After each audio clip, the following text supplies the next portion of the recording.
Content warning. This episode includes discussion of suicide.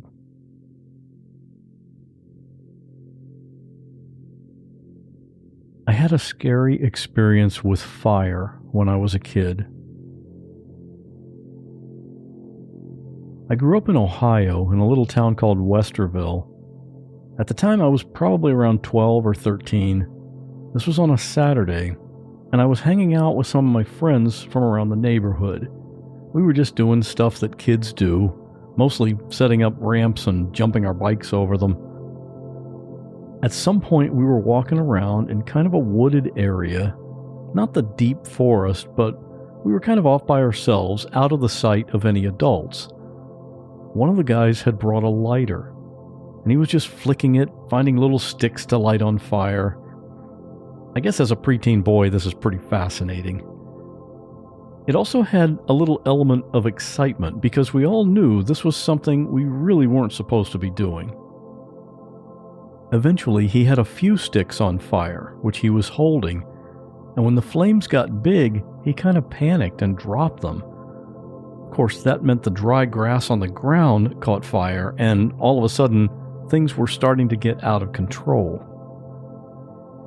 But fortunately, the rest of us didn't panic like he did.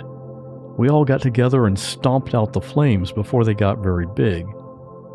We were just stupid kids, and we were lucky the situation didn't turn into a huge problem. My guest today is Sally. She experienced a house fire when she was young, and it was a scary experience that changed her life. Because on the day of the fire, Sally lost more than just her house. Real people in unreal situations. There is a girl hanging by her broken leg from the telephone wire. And I called 911 and I said, I found a baby. I turned around. I see a gun pointed at me close enough I could touch it. She would hold our heads underwater all the time. He levels the gun, pulls the trigger, and I go down. Her eyes were full of tears. She didn't want to leave us. My hair catches on fire. I swear to God, this image is burned in my head for the rest of my life.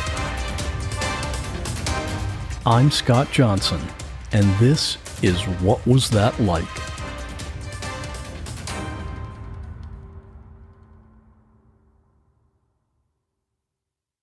In the summer of 1999, a young woman in South Carolina disappeared in the middle of the night. Her name was Brooke Henson. 7 years passed. She was presumed dead. And then a tip came in that would turn the entire investigation on its head. He said, I think I found your girl. She's alive. She's in New York. And I said, really? According to this tip, Brooke was now a student at Columbia University. But the small-town detective on the case in South Carolina, he didn't believe it. So he kept poking around. I said, I'm calling about a girl you might know named Brooke Henson. And he said, I wondered when you were going to call. When my son brought her home, I knew she was trouble. The detective ultimately became convinced that she was a master of deception, a spy. But who was this woman really? Listen to Deep Cover wherever you get your podcasts. What kind of work did your dad do? He was an electrician, and he actually, at different jobs, throughout his life, when I look back on things, he always, that was the main idea of the job, whether it was, maintenance or whatever. It was always electrician. And how would you describe your family when you were a child? Our family, my immediate family, it was me, my parents, my mom and my dad, and my older brother. He's 5 years older. We lived in a small house in the Bay Area. It was a Christian home, and my mom's family actually was super involved in our lives and super close in proximity. Everyone lived within 5 minutes of each other. And I think that really played a big part of my upbringing too, because my grandparents were always around. My aunt and uncle were always going to church. my brother, my mom, and my dad. That was, I mean, it was a loving home for sure, but it was just the four of us, you know? So it was a very family-oriented atmosphere. Yes, I mean, very much. you did a lot of very things much. as a family. Yes. More so, I would say, when I look back, I think probably just because of the dynamics, like as I got older, but I think of like we'd always did camping and things like that. And that was more so, again, with my dad would go often, especially when I was small. But as I got older and stuff, that changed. But it was definitely, I remember more outings like with my grandparents. Like it'd be my mom, her parents, her sister, and that kind of thing. They're just very close and very loving, very encouraging. Now, I understand that family dynamic kind of began to shift around the time when you were about 9 years old. What happened then?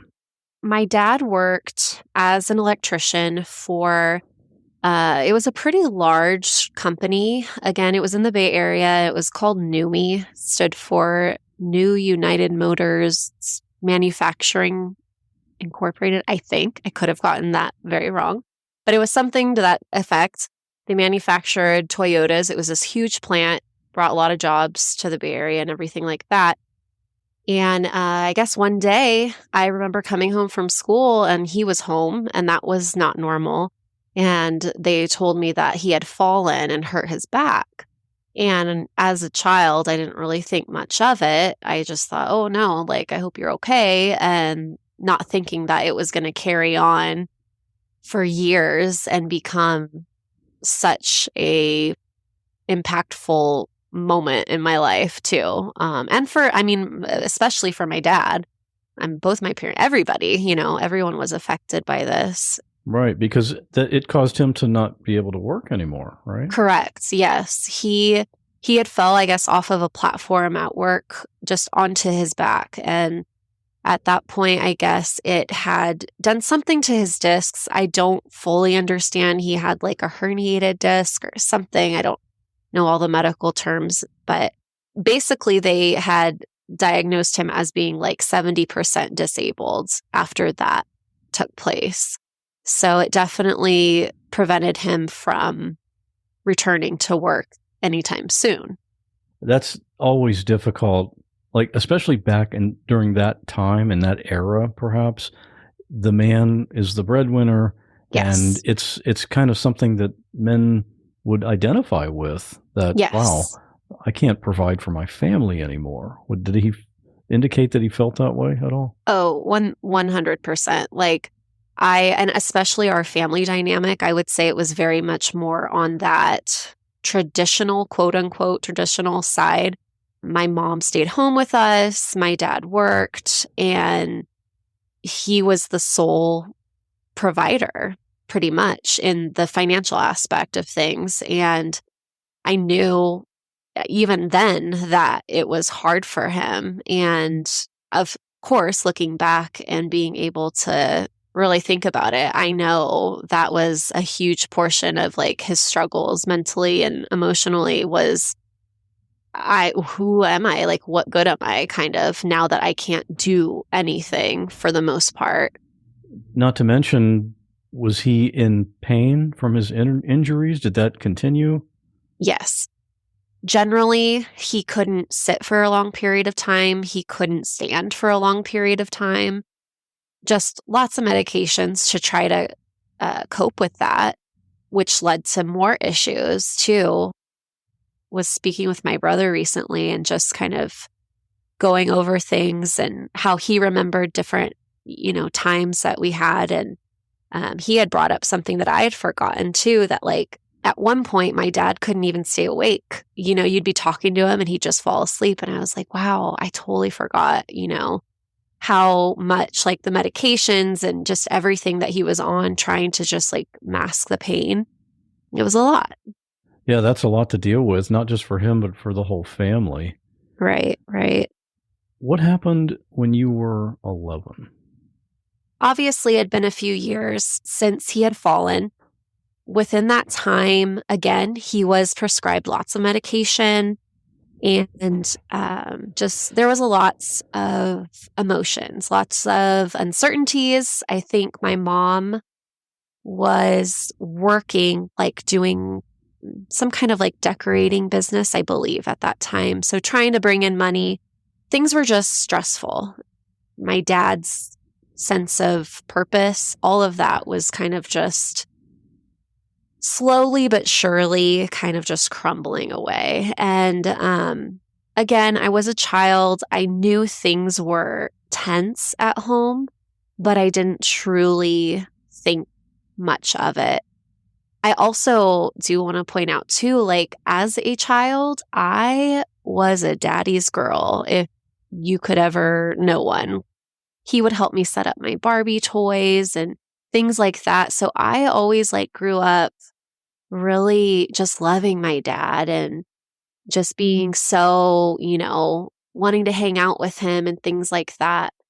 I even remember, I mean, it's kind of off topic, but I remember walking. It was like an open house at my elementary school. I was probably in like first grade, maybe.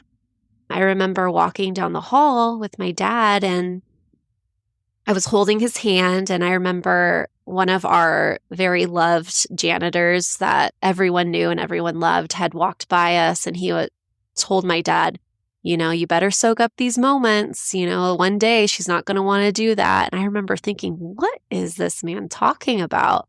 Like, I will never feel that way, So yeah, to go back to where we were at that time, it had been a couple years since he had fallen and things were rocky, and he wasn't stable emotionally. He was always like in his bedroom. He'd watch TV. The TV was on all hours of the night. He just wasn't comfortable. And so I was, 11. And he had gotten to the point where my parents had, I guess, gotten into a disagreement about something, and he was done. And so he decided that things would be better without him. And so I was actually across the street at my best friend's house. She was my neighbor, and we were playing or something. And I remember my mom hollering from my house. She was hollering my name. My brother wasn't home at the time, and she was frantic. So I, went back over to our house. And again, I guess my parents had gotten into a disagreement, and my mom found his pills that he had just taken all of his sleeping pills, and he had locked himself in his bedroom. And so she was panicking, and that's the moment when I had come back. And so she had called 911. I remember speaking to 911 for a minute. Again, my brother wasn't home, so it was just me and my mom in that moment. I remember very vividly at that time, kind of like shutting off my own panic and feeling like, okay, got to stuff it down right now. Like, got to take care of this. Like, mom needs me. I've got to handle this. No one else is here. I find this so incredible that you took on that role and you were only 11. Yeah, I don't know how. I really, because I very, very much, I can see us in the living room and I feel that. And I really think it had been just everything leading up to it, really. I mean, my mom also struggled with anxiety. And so I was very keen as a child, and still am to this day. I'm very aware of people's body language, and like the slightest change in mood, I'm like, uh-oh, what's wrong? Tell me, I know something's wrong. And I think that's also due to trauma. I think that is like the effects of it. I'm just thinking from your standpoint as a child, what a heavy burden to know that your two parents are at home, but you're the one that has to kind of be the calm one in this situation. Yeah, it's a lot, I guess. But I did take on that role too of like caretaker. I was very wanting to make sure everything was okay, especially after this. It was a lot, just trying to keep that family peace, and as a child wanting that easy, fun time, and it wasn't really there. So you said your dad was locked in the bedroom? apparently he wouldn't let my mom in. I was able to go in, so it wasn't locked, but they were at it, and when I say they were at it, I think they had gotten into an argument. It wasn't physical. They had never had gotten to a physical abuse or anything like that, but it was just they argued, they weren't seeing eye to eye, and again, the stress was high overall. When you came in the door, the front door, when you came into the house, your mom was already on the phone with 911. Obviously, you knew before she even told you something is really wrong here. Yes. What did you do at that point? I mean, I just remember standing there in that moment, of, okay, I've got to get it together and be strong, kind of came over me. And then my mom had asked, the dispatcher had told her to ask me to check and see if, yes, he was trying to end his life. So my mom passed on that information to me. And of course, I was in that mindset of like, okay, we got to take care of this. So I just went on into his bedroom, and it was dark. I remember it was dark in there. He turned off the lights, and all 3 of our dogs at the time were in there. TV was off. He was just laying, the fan was on. I remember I walked in. I was like, Dad, he's laying in bed. And I was like, are you trying to end your life? And I just remember he was already drowsy at that point, and he nodded yes. And the next thing I remember is my grandpa, actually, my mom must have been able to contact her parents, and my grandpa had come in and had to pull me off of my dad because I was like shaking him on top of him, kind of not CPR, but I was just 11 and trying to wake him up. So I just remember him pulling me off of him, and then the paramedics came in and took him away, and they were able to give him that charcoal, I guess is what they do, to pump his stomach, to help him vomit up everything. So I know they were able to do that. The one thing that stands out to me, though, is the feeling of, I had that strong feeling of needing to get it together and be strong, And then after, I remember a very strong sense of, okay, I can't trust him. It was very I put that wall up so quick. I was no longer felt like a daddy's girl. I was scared. I loved him, but I was hurt. And why did I not do something good enough for him to want to stay? What was it? So yes, he survived it, but there was a lot of questioning and pain after as well. I can from a psychological standpoint, it kind of makes sense that, if he can so easily make this decision to leave his family, how could you trust him after that? Right. Did any of your friends know that this happened? Did the neighbor friends see the ambulance come or anything? Actually, that's a good point. I'm sure they did. I'm sure. But I don't really remember. I know I never said anything. It was silence after that. It was my big, dark secret, I remember going to school and it was nothing. I didn't speak of it. Even to my cousins who were my best friends, I don't remember telling them anything. None of us did. And it wasn't a said thing to not speak of it, but it was just this, almost just this family shame. Let's try to save name and keep it here. We're trying to deal with it kind of thing.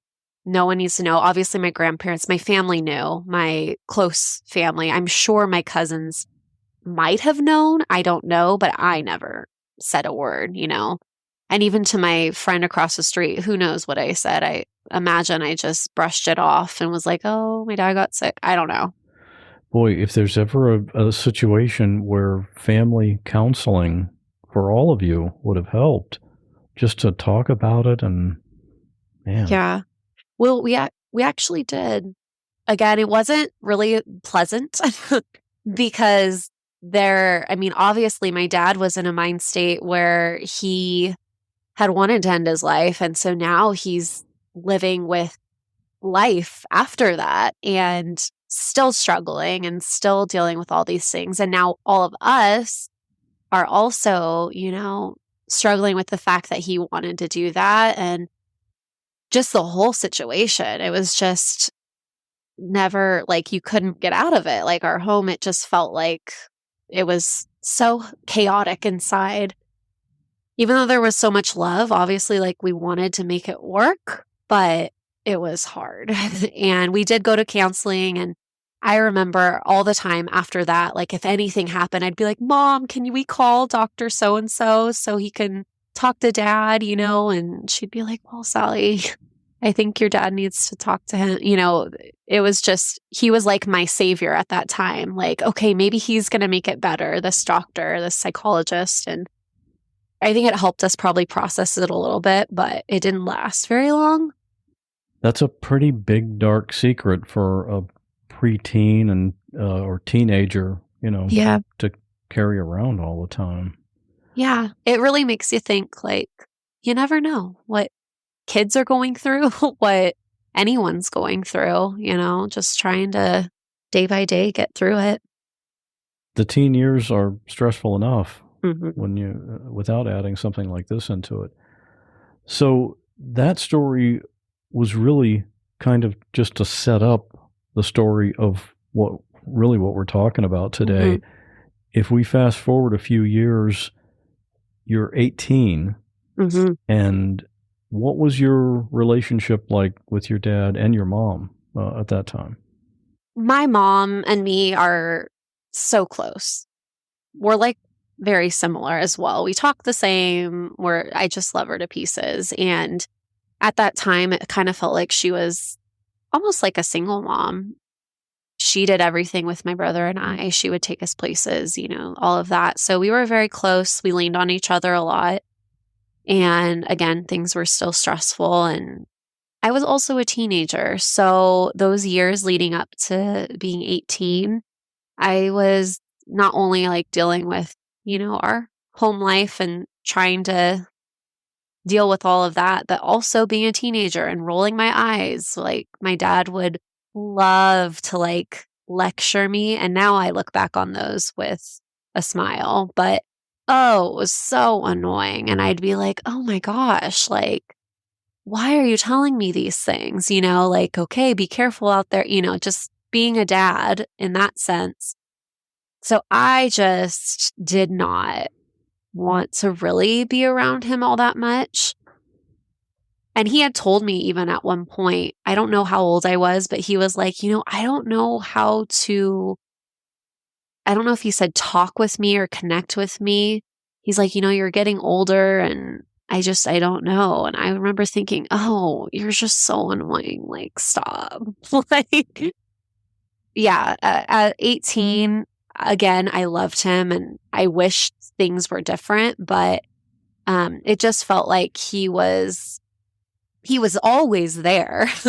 That was actually something I spoke with a pastor. I was younger, I remember, and he was like, well, tell me something positive, about your dad. I was like getting some counseling from him, and I was like, well, he's always there. He never leaves, because he couldn't go anywhere. He'd just be in his room on the bed, and so he was always there, but he wasn't emotionally or really mentally. He tried, I think, but it wasn't. I feel like I needed more at that time of being a teenager.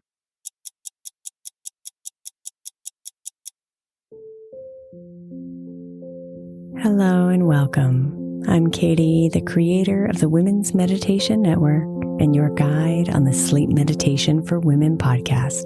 I am really grateful you're here.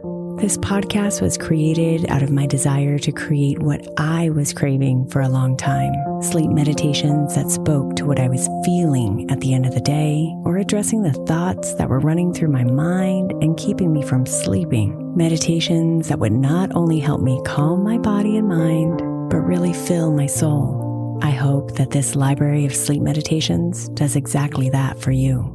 This podcast is supported by our sponsors, which allows us to make them free for everyone. If you'd prefer an ad-free experience, I invite you to join our premium membership by clicking on the link in the show notes or going to womensmeditationnetwork.com/premium. In addition to this podcast, we have a lot of other podcasts under the Women's Meditation Network for you to enjoy, like Sleep Sounds, Morning Meditation for Women, and Daily Affirmations for Women, to name a few. So make sure you check out the links in the show notes to see all of our podcasts. Sweet dreams, beautiful.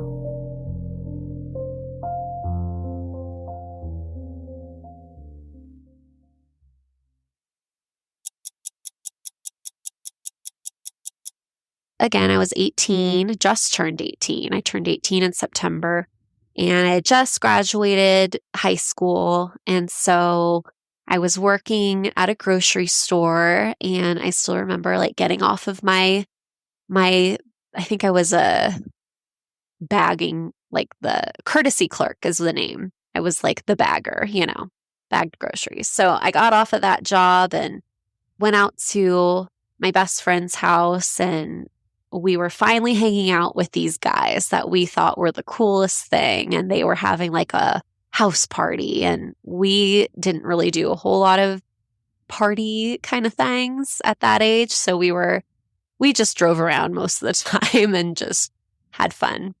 So that felt like we were being like cool and, going to this party. And so we went there that night and hung out, and I never like went back to sleep.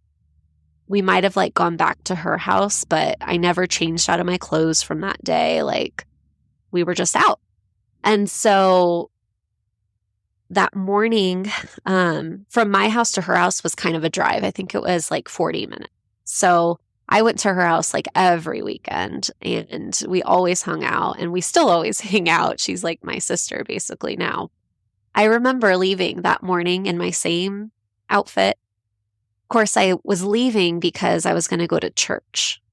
Church was every Sunday, and so I didn't want to miss it, but I was, of course, exhausted. And that I got to ask you, that seems just so, it seems like a weird contrast that you're out all night Saturday partying, but then you felt obligated to go to church on Sunday morning. It's like, okay, I'm gonna be the rebellious teenager for a while, but now I'm gonna go to church. Yeah. And I will say though, like us quote unquote partying, I don't think it was literally us just being somewhere. Like we didn't drink anything. It was just like we felt like we were so. You were Christian partiers. Yeah, I guess, yes.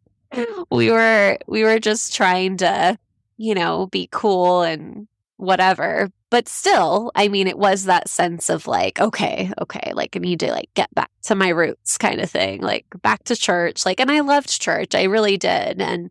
But again, I think it was that dynamic of like being a teenager as well. And like, it was very much ingrained in me and still is, that's my faith is like so important to me.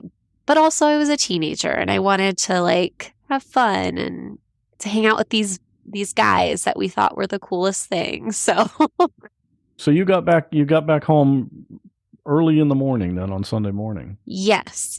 I would say it was like around 8, and it was like the most beautiful morning. I don't know why I remember that, but I do. I solely remember like driving. The sky was so blue. It was so beautiful. And I got back home around 8:00. My mom was getting ready. My dad, of course, was still in his bedroom. The TV was going. We actually had just gotten a puppy. So said hi to the dogs. We had one dog. It was a basset hound named Bubba. And he had one eye at the time. So he was an older dog and we had just gotten this puppy. So anyways, had gotten in. My mom was getting ready. And I remember thinking like my actual eyeballs were like burning because I had not slept. And I remember thinking, I am so tired. Like, I kind of just want to go to bed, but I felt like, no, I'll go to church. Like, I want to go. But I played with the idea of just staying home and sleeping. My mom ended up leaving. And so I was the last one there, aside from my dad. And again, he was still in his bedroom. I think he was sleeping.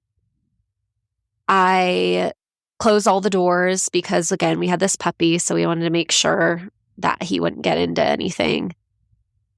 I had that moment of like, oh, should I say bye to my dad? Because I was driving my own vehicle. I had actually his, it was like a 91 Ford Bronco, and that was my favorite vehicle I have ever had. It was so fun, and it was actually his. He had gotten it new, and anyways, I was driving that, so I had to drive myself to church. And I had that moment of like, should I say goodbye? And I was like, no, I do not want to hear it. You know, I don't want to, like, I don't know if he'll know I was in the same outfit from the night before. Like, I still hadn't changed at that point. And so I was like, no, I am not in the mood. So I left, went to church with my mom. Just a practical question. Were you able to stay awake during the church service? I remember like my eyes were heavy, and I am a sleepy person to begin with. So add on like no sleep. Oh, I could sleep anywhere, anytime. So yes, that day I was tired. Like I just couldn't wait to get back home and like crawl into bed after church.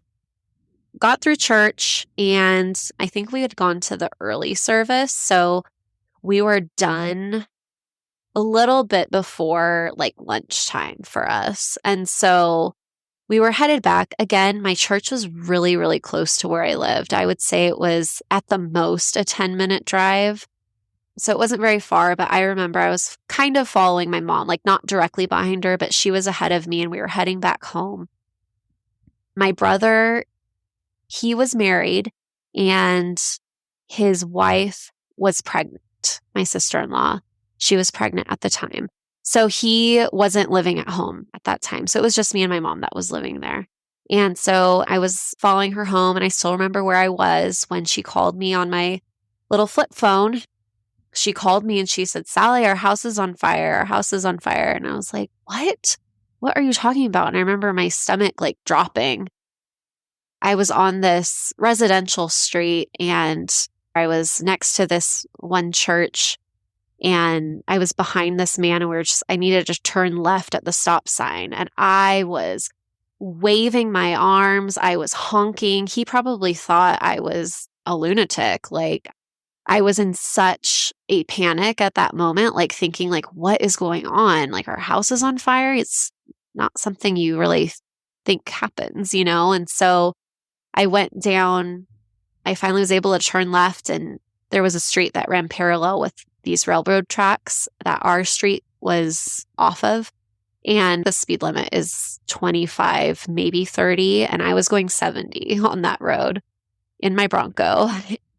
I think my brother had called me at some point of that small time. And he was like, Sally, like, you need to just drive careful, you know, be safe. And so again, it wasn't a long drive. So I was going so fast. I got there pretty quick. My house was probably 4 blocks away from the end of the street. And so when I arrived to the street that we lived on, it was already blocked off by tons of police cars, and people were all outside of their houses, you know, all the neighbors. People I didn't really know because they were so far from our house, but everyone was outside of their houses. And I couldn't turn down that street. So I remember just slamming my Bronco into park and it like lurching forward. I jumped out of the car, I don't even know if I turned off my Bronco. I just jumped out of the car and I started running down the street towards my house. And it was like 4 or 5 blocks of running, and I dropped something. I still to this day don't know what it was, or if a neighbor picked it up. Like I dropped something. I don't know.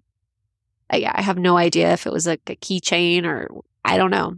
I was just running, you could see like all of the fire trucks. There was about 5 fire trucks that were like, our house was on a corner. And so they were kind of like all around there. I finally made it to where I saw my mom, and she was standing on another block. It was like maybe a block away from our house, and she was standing with a police officer. And as soon as I got to them, I collapsed, and I think maybe just like my adrenaline was going at that point. The cop helped me kind of like walk across the street. My mom was crying. All the neighbors were again outside. And by that time, I believe my brother and his wife were there, my sister-in-law. The house, firemen were like doing their thing, but the house, I knew the fire had been mostly put out by the time we arrived, because there was no longer any dark, thick black smoke. It was now mostly like a light gray turning into white. So I knew, okay, fire's out, but, my dad wasn't any of that. And so me and my mom were taken to the house directly across the street from ours. They were good friends too, good neighbors, and they had brought out a couple chairs for me and my mom to sit in. I don't know if I was crying. I think I was really in shock. My sister-in-law, she was kind of hunched down next to me in the chair, and she would be trying to like keep my gaze, and she'd be like, "Sally, look at me, you're okay. It's okay. We're together, And I just was so not there mentally. Like I was in shock. Like I don't know how else to explain it. It was a different experience. I had never felt that. This whole time, your dad was still in the house. Yes. We were very close. We were across the street. So I'm sure there were firemen or, officers that were around, probably like relaying information as to like the status and stuff. Yeah, we were just basically just sitting there waiting. They ended up carrying our dogs out because we had Bubba, our basset hound, one-eyed basset hound. We had him, and then we had Charlie, our puppy. They had laid them, the firemen were able to get them out and lay them on the front lawn. And I remember seeing Charlie, and he was as stiff as could be, as sad as that is. But I mean, that's what it looked like. I could tell there was no life in him. And actually, they were able to, Bubba, that dog, he just lived through everything. They gave him oxygen, the firemen gave him oxygen, and able to save him. And so he was not like back to normal, but I remember seeing him and being like, okay, Bubba's alive. Like, it's okay. I can't help but wonder, this just seems so odd. The firemen are going in to rescue the dogs. Did they even know your dad was in there? They did. They were able to make contact. Like, they were able to find him. Again, we had a really small house. I think it was like 900 square feet. So everything was like right there. We just had like a kitchen, a living room, and then the bedrooms were right there. So the fire had started in the kitchen. And so that's where the flames were. The flames were in the kitchen in that area. The bedroom, my parents' master bedroom, was on the back side of the kitchen. So the wall between the bedroom and the kitchen, that was a shared wall. So they were able to find him. He was in the bedroom on the floor. But my dad at that time, he had been almost 10 years of him being disabled and not being able to do anything. He had gained a lot of weight. So he was a bigger guy. He was probably around like 400 pounds at that time. And our house was really small, and their furniture in their bedroom was really large and like heavy wooden furniture. And so I guess the firemen were just struggling. They couldn't get him physically out. The fire was out at that point, but they couldn't move him because of the placement of where he was. He was in between the bed and the window on the floor, but there was like dressers that were in the way and couldn't fit him through. And so they had to move furniture, I guess, and make room so they could actually lift him out and carry him out. You're watching this happen. Did you see them bring him out of the house as you were across the street? Yes, we saw him carry him out. Couldn't really tell much. It took about, I don't know how many of them. There was a lot of them because, again, he was a bigger man and he wasn't conscious, so he wasn't moving, he couldn't walk, So. But was he still alive at that time? Yes, he was still alive. When they found him, he still was breathing, but he definitely didn't have any he wasn't conscious at all, but he was breathing and he had a pulse. So they literally put him in the ambulance and they were off. The next thing I remember is going to the hospital, and we weren't told anything prior. They were just like, we probably need to go there and see how he's doing. And then we would come back to the house and deal with that stuff after. So we got to the hospital, and I remember having a gross feeling just because it wasn't our normal hospital. They took him to a different one. And I was like, this is weird. Because I feel like with my grandparents and my aunt, we were always needing to go in for something, or my cousins, something was always happening. We were a close family. So anytime anybody went to the doctor, we were all there. And so I remember thinking ew, why is he at this weird hospital that none of us know? I don't like it. And again, not my main concern, but I just remember slightly having that feeling of walking in and being so unfamiliar. It felt like such foreign territory and didn't feel safe, It was just my mom, my brother, my sister-in-law, and my grandpa, my mom's dad. I believe a nurse took us to this one portion of the hospital. I remember it was very empty in that portion. There was some exam rooms to the side, and then they had these other small, very small, private waiting rooms. They had our family go into that. And it was probably, it felt like a closet. It was very tiny. There were just maybe 4 chairs in there, and it was just a very small square, no windows, just a small box of a room. And so we all just sat in there. Eventually, a doctor came in, and they had someone else with them. And of course, now I know it was probably a social worker. And they told us, they tried everything and they weren't able to save him. There was she didn't say it in those words specifically, but there was a moment, a millisecond, where I thought she was saying that he was okay. From however she worded that, I was thinking, oh, he's okay. But then they said, no, he died.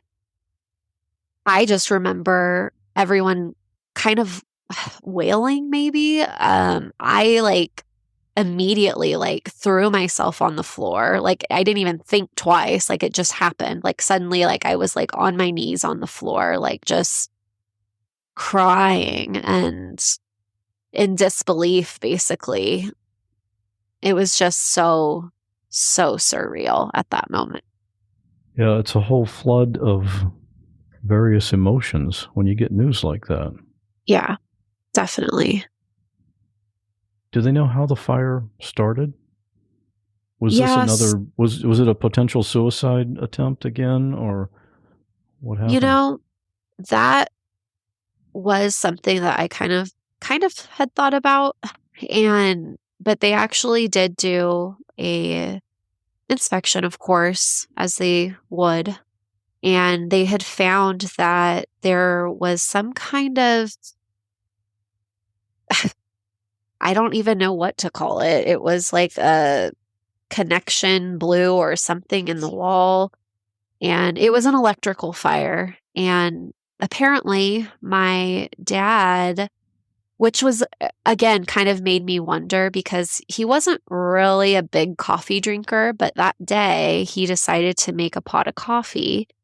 Again, he was on tons of medication, could fall asleep at the drop of a hat just from everything he was on. I think he was even given methadone at one point just for his pain and everything. And that's very strong from my understanding. So he had put on this pot of coffee, and I guess the water was running. Something was said about the water running, and he had gone back to the bedroom and I guess fallen asleep. And he never put any water in the coffee pot or anything. And so that sparked a fire. And because I guess it was running without anything in there.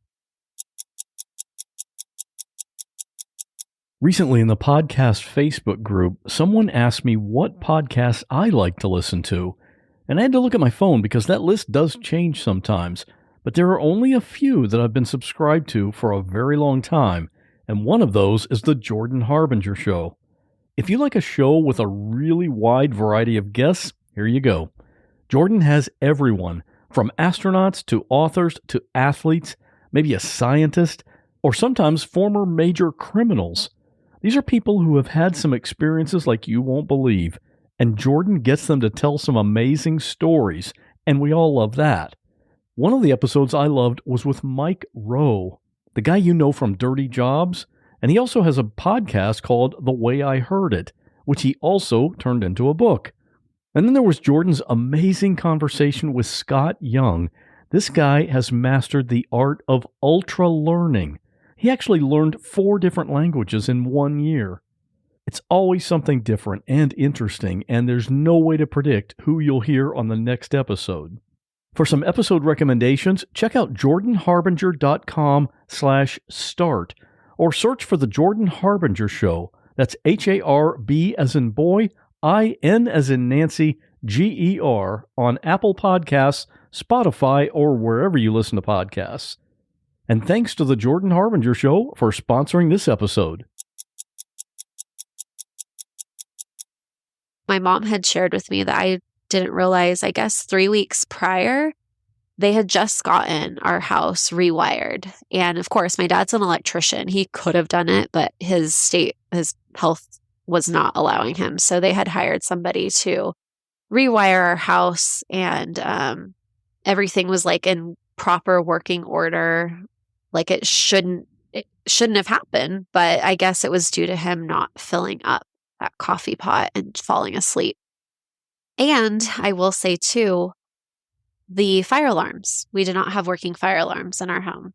And to this day, like if I hear or notice like anybody like talk about like, oh, we need to put that up, I'm like, no, you really should. Like I don't know how much that would have helped, but I imagine it would have done something, to help wake him out of his sleep. But we didn't have that. So he was able to just sleep through it. He was never burned. When they did the autopsy, it was found that he died of smoke inhalation. In the months and the years that followed that, how did it affect you and your family? It was hard. I will say, after we were let in to see him that day in the hospital, they told us, and then they let us go back and see him. And of course, he was just lying on the operating table, I guess. And I remember leaving that room and going to one of those empty like exam rooms. And I just remember sitting on the bed, and it was dark in there. It's nothing, just a very empty portion of the hospital.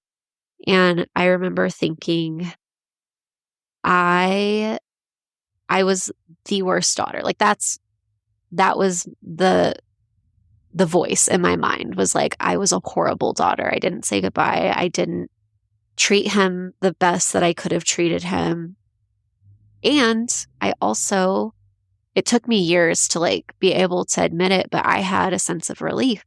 It sounds horrible for someone who maybe didn't or hasn't gone through anything like that. It might be very hard to understand, but there was that complex amount of feelings that I was able to feel this great sorrow and guilt, but also a sense of relief as well, because our lives had been so chaotic and he was in so much pain. And I was also scared too. I remember driving over to the hospital thinking, like, if he makes it, like, what's it going to be like? You know, is he's already in such a bad place. And it was definitely hard. We actually ended up moving into my grandpa's house, me and my mom. Again, my brother and his wife were living in an apartment at that time. But me and my mom stayed with my grandpa, who was also living with my aunt and uncle and my cousin in a small house. Like, that was 5 minutes from our house. Well, you said it, you were very family oriented. Yeah. So, right?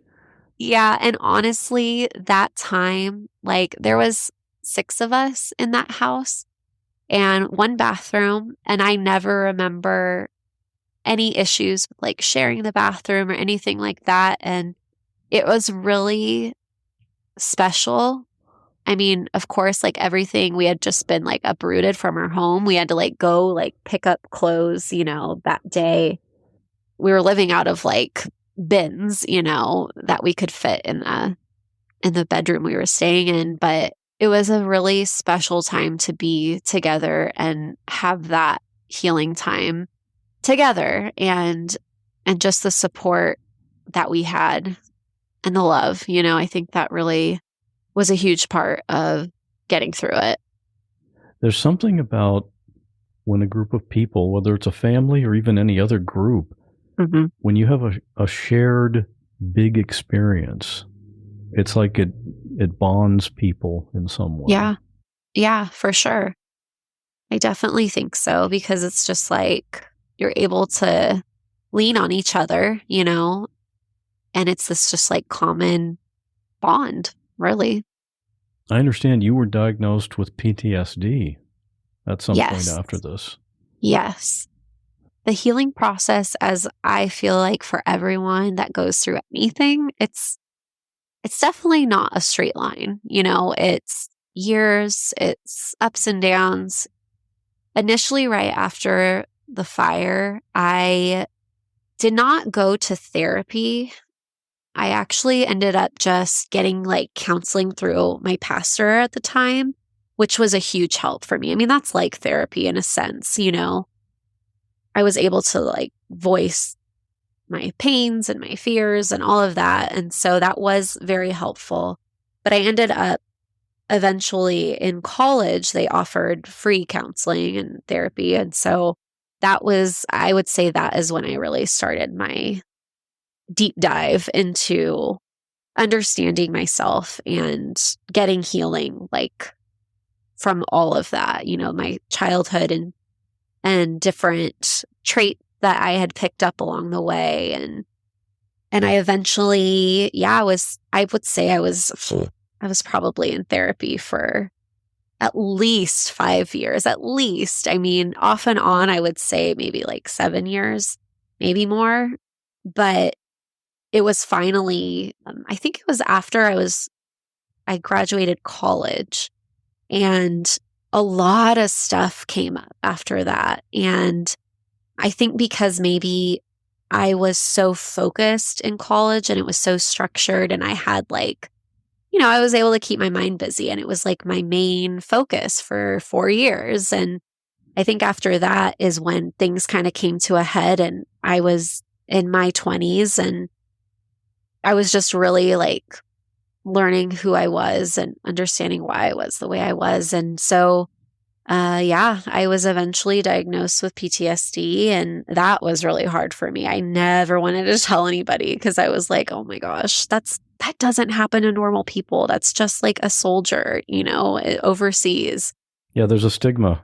Yeah, for sure. And it's such a not normal, but it's a common diagnosis. I now work in a mental health field, and I see it all the time. And it's awful, but it's just like your body has to process things somehow, and sometimes through traumatic situations, it comes out in different ways, you know? You indicated that you felt guilty because that Sunday morning you thought about opening the door and saying goodbye to your dad, and you decided not to. How do you think your life after the fire would have been different if you had opened that door and said goodbye to him? You know, I don't know. I will say that I did think about that and have thought about that a lot over the years. Just thinking about all of the what ifs. What if I had stayed home and taken a nap? Like, could I have helped him? Like, would I have been able to get us out if I, was more awake than him or whatever? And I think, of course, the thought of like, always tell your loved ones you love them comes to mind. And it's so true. I say I love you to my fiance all the time. I say it to all my friends and my family because I want them to know, for sure, without a doubt, I love you. And kind of just like making sure I know that I do my part and not regretting it. But that day, I don't know that it would have changed a lot because I think I still would have felt guilt for our relationship at the time and the pain that he was experiencing. And I think I still would have dealt with everything in a similar way, maybe just not have had that initial guilt of, oh, I didn't say goodbye. But it's given me a lot of grace for myself. And I always like to, if anybody is like regretting how they acted in a certain situation or how a relationship went or something, I'm like, you've got to remember that you, like me, for instance, in that time, I was surviving, we all were surviving. My dad was doing the best that he could in the ways that he thought he could, I was doing the same as a teenager, there was a lot on all of our plates. And to have grace looking back on my 18-year-old self, knowing like, hey, you were okay. Like you were doing okay. Like you can't beat yourself up for what happened because of, you got to remember the situation too. Like, yeah, I wish things had been different, but I don't want to carry that shame or that guilt because, again, we all were doing the best we could. It was just an unfortunate, a hard situation that I'm sure my dad did not want any part of, but this is the cards that were dealt to him, and that's just life. Yeah, exactly. As unfair as it can be. Is there any part of this that we haven't talked about that you want to mention? I do. I was thinking, kind of a cool, weird thing. I don't know, but I guess like a lot of times people say that like after they lose someone, there might be like a bird or a butterfly that they see that reminds them. It's always a butterfly, right? Yes, yes. And again, like I did years of therapy and finally came to a place where I was no longer angry with my dad. And I felt like if I saw him,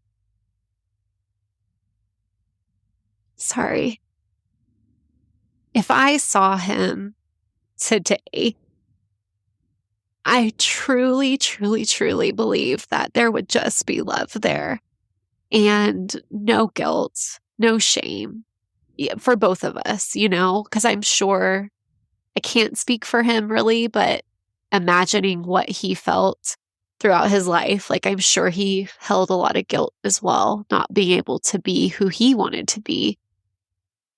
And I feel like there's just so much healing there. And my dad was a very stoic kind of guy. Like he was serious. He had his goofy side, but he wasn't a loud person. He was very quiet. But I just find it funny because the date of the fire and his death was October 22nd. And I would say, I don't know, it was not long after the fire that, again, I was 18. I had just graduated high school, so I had started going to our community college in the area, and it was actually my first visit there. So again, it was probably a few months after the fire, and I was at the library, and outside of the library at this college, they had police officers, and just to help with, theft and stuff like that, I'm sure. I walked up, and it was the same officer that had helped carry me across the street. I didn't know if he had remembered me, but he did. And I, talked with him, and he's like, well, here, you need a locker to put your purse and belongings in before you go into the library. So he gave me a locker, and the locker was number 1022. So it was at 1022. And I was like, it's so weird. And I remember like going home and telling everybody. And throughout my life since then, if I pick up my phone this morning, it happened. I won't have my phone with me. I'll pick it up. What time is it? It's 10:22, right on the dot. And every time I see 10:22, whether it's a locker number, the time of day, an address, like, I'm like, okay, Dad, like, I love you. You're there, And yeah, it's just like a cool little thing. Just kind of like, to me, showing like the redemption of the situation. I guess, yeah, it just reminds me of like God's faithfulness. And through this, just being able to be on the other side. Unfortunately, like my dad isn't here, but I rest in the fact that he is no longer hurting, and his life still had purpose, and he was still so loved and so worthy of love. And I'm grateful that I had the 18 years, even as rocky as they were those last few years. I'm thankful I had them. A lot of people don't even have a dad from year one. So I'm thankful for that. And for just the whole experience. I wouldn't have said that right after the fire. I remember wishing and praying. I was like, I can't wait till it's 3 years later, because maybe by then I'll feel better. And now, it's been 16 years and the pain is still there. I still miss him. I still think about the what ifs, but there's been healing and there's hope after trauma. And I truly believe there's always somebody that maybe you don't know yet, but that has been there too and understands to an extent, and I find a lot of comfort in that myself. I wanted to tell you about a couple of things before we close out this episode. At this point, I have lots of guests and stories in the works. In the beginning, in the first couple of years doing this show, I had to always go searching for stories. Well, not anymore. I do still keep an eye out for crazy stories that might be in the news, but most of the stories I get now actually come from listeners. This podcast has been downloaded more than 6 million times now, so the listening audience has grown really big, and so I get new story submissions all the time from people who listen to the show, which is great. Now I just need to figure out how to have 36 hours in a day so I can keep up with it. But believe me, there are some great stories coming your way. There is one guest in particular who I've been looking for a couple of years now. This is a young lady who appeared on a TV show called The Carbonaro Effect. All I know is that her first name is Genesis, and she probably lives in the Chicago area. If you have any ideas about how to track down this person, I'd love to hear from you. You can email me for more details. And if you happen to be a Reddit user, you're welcome to join the What Was That Like subreddit. We just hit 500 people in that group. There's usually some discussion about each episode of the podcast, but for more in-depth conversations about the show, where everyone talks about what they were thinking as they listen to the story, that happens in the Facebook group. Lots of discussions over there. And we do talk about things other than the podcast.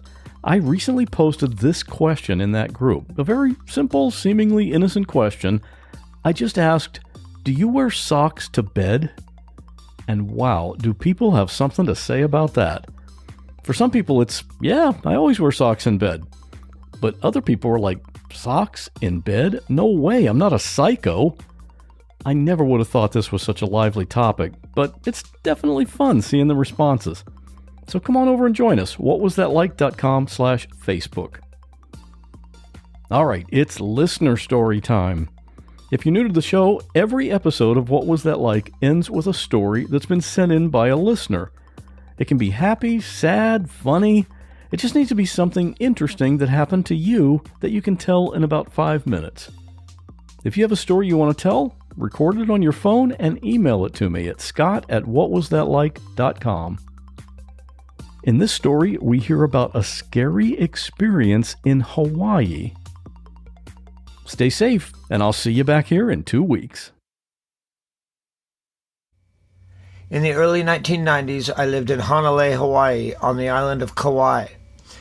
One day, I was foolish enough to let a friend talk me into going boogie boarding with him when I had no business going out there at all. I had no experience with boogie boards or surfing or anything ocean-related, and waves that day were enormous. I mean, these waves were huge. I didn't understand it at the time, but this was also a very, very dangerous shore break. My first clue should have been the fact that we were in Kauai, Hawaii, and there wasn't a single surfer out there, but I didn't pick up on that for some reason. My friend explained to me how we could paddle out in the channel and position ourselves perfectly to catch a wave. My decision to go out there with him turned out to be one of the stupidest decisions I've ever made, and it almost cost me my life. In any case, we paddled out in the channel, and pretty soon we were out there with these giant waves rolling underneath us. I was facing toward the beach, and suddenly I heard my friend yelling from 15 or 20 yards behind me, "I'm getting out of here! It's too late for you! You're caught! Paddle as hard as you can and try to ride one in! Hurry!" I looked back and saw him paddling frantically away from me, leaving me out there alone. Then I saw what looked like a tsunami headed straight for me, and I knew I was in serious trouble. Terrified, I began to paddle as hard as I could toward the shore, hoping I would somehow be able to ride it and come out of it okay. When the wave got to me, the first thing I remember thinking was how high it was. It felt like it lifted me 100 feet, and I panicked and let go of my boogie board. I was not wearing a leash, and it went crashing down in front of me. When I came over the falls, I got driven head first into the seafloor and was tossed around like a Raggedy Ann doll. The pain was so intense, I thought it broke my neck. I couldn't figure out which way was up, and I couldn't hold my breath for much longer. When I finally came to the surface and got my head above water to take a breath, I was horrified to see the face of an even bigger wave bearing down on me. I was caught in the impact zone and could not have been in a more dangerous situation. As I got pulverized into the seafloor and tossed around again, I thought for sure I would die. After getting hammered by a third wave, the whole thing finally ended with me getting washed up on shore, bruised and battered, and crying like a child. Needless to say, I didn't get in the water again for a long time.